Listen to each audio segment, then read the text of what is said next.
ఎవరినో సమయానికి వచ్చి కాపాడావు తమ్ముడా. నేను సాయాన్ని మర్చిపోలేను.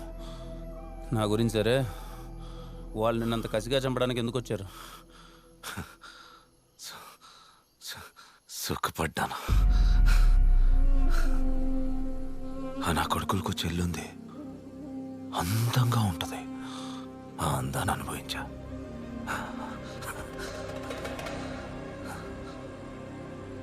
నన్నే చంపడానికి వచ్చారు.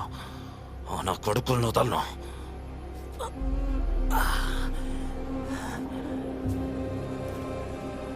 తనెంత బాధ అనుభవించుంటుందో కదా.